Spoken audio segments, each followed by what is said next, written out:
Hey everyone, it's Zach with Palantir Research. Palantir has entered a new partnership with Azul Energy, which is announced today. It's an Angolan oil and gas producer. I believe this is to help BP actually catch up in the region as they've fallen behind as a company, but also as a country when it comes to the world production of oil, while also being an international commercial opportunity for Palantir. So let's go over the deal itself first, but I'll show why this is important for Palantir to really showcase their value.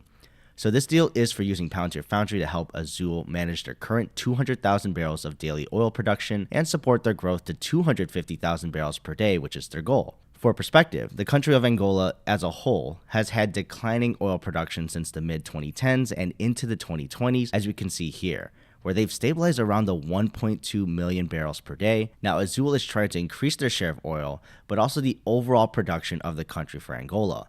Now, how will Palantir help them achieve this? So first, we see that this is a 50-50 joint venture between BP and Eni, so it makes sense that this deal can get through working closely with BP over several years, but they'll be using Foundry at Azul to help in the upstream oil production side with the engineers there.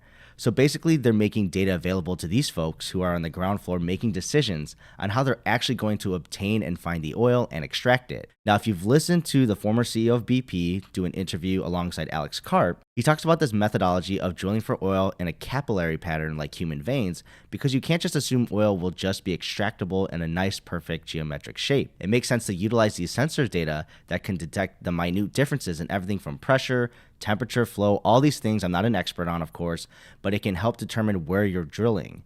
So this is important, like I mentioned, to Palantir, because first, it's oil and gas. They need to perform here well because they've been in the industry for a while now and should be the experts here. Plus, this is a BP venture, so it needs to demonstrate that they made the right decision as a company to continue working with Palantir. BP is actually behind against their competition in the country of Angola, only being responsible for around 13% of production, while Exxon and Chevron are much healthily ahead at 19 and 26%. So they're actually playing catch up here.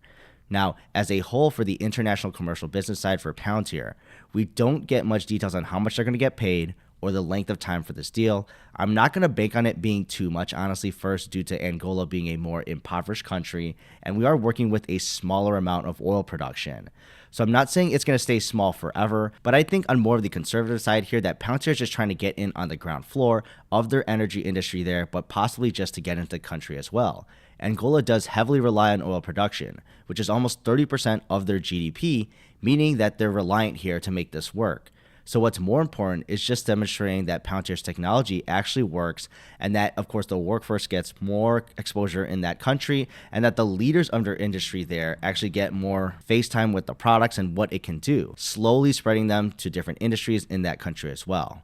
But what are your thoughts on this? I know this is a quick one on a new deal. Let me know below, and I'll see you in the next video.